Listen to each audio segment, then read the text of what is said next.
In the year 913, near Gorgan, on the southeastern coast of the Caspian Sea, in modern-day Iran, a vast fleet of 500 warships came into view of the shocked and terrified traders and townspeople arrayed by the shore. They'd had their fair share of raiders over the years, riding down from the Caucasus from the steppelands to the north, and across the Persian plains from the east. But it immediately became apparent that this was different. They were ships unlike any the locals had seen before. Small, exceptionally mobile, masted war galleys fronted by snarling dragon heads, manned by strong northern oarsmen and filled with axe-wielding raiders.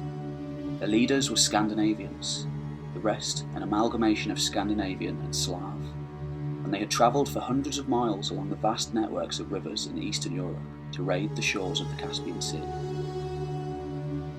Their overlord, Igor, had recently, in 912, been crowned as the king of the Kievan Rus, a huge area encompassing parts of modern-day Russia and much of the Ukraine and the surrounding countries. At the time of his death, he ruled over the largest state in Europe. Ever since the 8th century, Scandinavians had not only looked to the west for expansion, but to the east as well. Whereas opportunistic young Danes and Norsemen tended to look westward to Great Britain, France and the North Sea, to at first trade and later raid and settle in order to make a better life for themselves outside of their barren, overpopulated homelands. The people of modern-day Sweden had long looked eastward across the Baltic Sea to Finland, the Baltic States and Russia for opportunities of their own. And as the years went by, they gradually began to look further and further afield.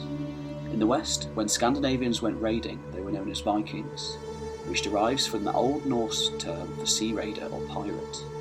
In the east, however, they were known as Varangians, which likely derives from the Old Norse word var, meaning pledge, and gengi, meaning sword companion. The large majority population of Slavic peoples who lived in these lands seem to have merged somewhat with the Varangians, who generally seem to have formed a ruling elite. And together they began to forge a new, distinct culture, different from the Slavic tribes which bordered their lands, and different from the Scandinavians to the north. Large cities were founded in places such as Novgorod and Kiev, where Scandinavian customs gradually, over the generations, began to give way to a new amalgamation of Slav and Scandinavian. The Rorikid dynasty, allegedly founded by the semi-legendary heroic prince Rorik in the second half of the 9th century, and solidified by his successor Oleg, established themselves firmly as the masters of the Rus people and began to rule a roughly centralised state, ruled by local strongmen and based on tribute. When the next ruler, Igor, came to the throne in 913, he inherited a huge landmass of wild river systems and towns, still largely chaotic, but all pledging allegiance to the overall ruler at Kiev. The society of the Rus was undoubtedly martial in nature, but still awash in the Scandinavian culture of their forefathers. They worshipped the Norse gods, and undertook the ancient Scandinavian funerary practice of ship burial, as evidenced by first-hand accounts written by Muslim travellers such as Ibn Fadlan during the 10th century, and also by substantial hard archaeological evidence. The 913 expedition into the Caspian Sea was probably the furthest and most ambitious voyage that Scandinavians had ever undertaken. It's unclear whether Igor was personally involved, although as ruler he would likely have given consent and patronised the expedition. The raiders loaded up on huge amounts of loot at Baku in modern-day Azerbaijan and harried the Iranian coastline for weeks, until finally, on their way home, they were defeated by the Khazars, themselves a strong tribal confederation of Asiatic steppe nomads, who ruled over a substantial empire to the east of the Rus, and held a monopoly over the lucrative trade routes of the region. The Rus continued to raid all over their world, but the biggest prize of all lay directly to the south of them over the Black Sea, at Constantinople, known to them as MacLeod. Long the centre of world civilization, Constantinople, now modern-day Istanbul, was the capital of the Byzantine Empire, the unbroken continuation of the Eastern Roman Empire. It was a vast city surrounded by the incredibly strong Theodosian walls, which had never been breached. In 941, Igor, at the head of a large fleet, arrived seemingly out of nowhere along with a huge army. Greater armies than them had tried, however, and despite a valiant first attempt, the Byzantines held them off. They attacked again in 944, and their small, highly manoeuvrable longships proved difficult to deal with. Ultimately, however, the fleet was destroyed by Greek fire, an ancient and highly effective technique long held secret by the Byzantines.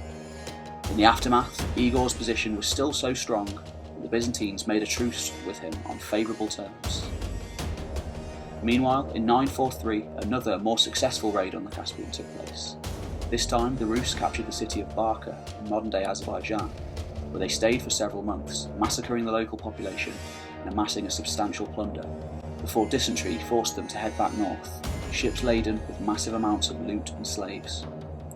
This time, however, they made it back without Khazar involvement, who themselves would be next on the agenda. The 943 raid was likely just one of many at the time, and simply represented the largest and most worthy of chronicling. Eventually, under Igor's successor, Svatoslav, large Khazar cities such as Sarkel and Kerch began to be plundered and destroyed, which had the long-term effect of destabilising the Khazar Khaganate, until it was eventually defeated entirely by the Rus over the coming decades. In 945, in a manner perhaps befitting the harsh and brutal nature of his rule, Igor was captured and gruesomely killed by the Drevlians, a subject Slavic tribe. According to the primary chronicle of the Rus, after attempting to tax the Drevlians in too harsh a manner, they captured Igor and tied him down to 2 bent-over birch trees, which were then released and allowed to straighten, thus tearing his body apart and killing him instantly. His wife Olga, upon hearing the news, wiped out the Drevlians entirely in retribution, burning many alive in buildings and enslaving the rest, before consolidating her power by ruling as regent for her young son Svatoslav. Olga was a recent convert to Christianity, and while the young heir to the throne continued to worship the Norse gods of his father, more and more Rus became interested in the Eastern Orthodox faith of Byzantium. Just like the Vikings in the west, who had settled in Great Britain and France, eventually became Catholic, the Varangians of the east soon became influenced by the Byzantine culture that they at first attacked, but later learned from and eventually, in part, adopted. Svatoslav continued the Rus policy of persistently raiding and attacking pretty much all of the peoples around them, later earning the title the Brave, and being remembered as one of the greatest kings of European history. He allied with the Byzantines at times and fought against them at others, as well as waging successful campaigns against the Bulgar Empire and the Khazar Khaganate. By his death, Svatoslav ruled over one of the most powerful states in Europe, and arguably the largest. Under his descendant, Vladimir the Great, in the late 10th century, the Rus gradually became Eastern Orthodox Christians, and long-time allies of Byzantium, before eventually, over the centuries, they gradually evolved into the modern-day nation-states of Russia and Ukraine. Unlike practically any other dynasty from the early Middle Ages, the Rurikids allegedly survived as rulers in Russia in an unbroken line of succession from Prince Rurik all those centuries ago, until finally they were replaced by the Romanovs in the 17th century. Cadet branches of the family also ruled all over Eastern Europe during the Middle Ages, thus contributing to the formation of many of the modern-day nation-states in the area.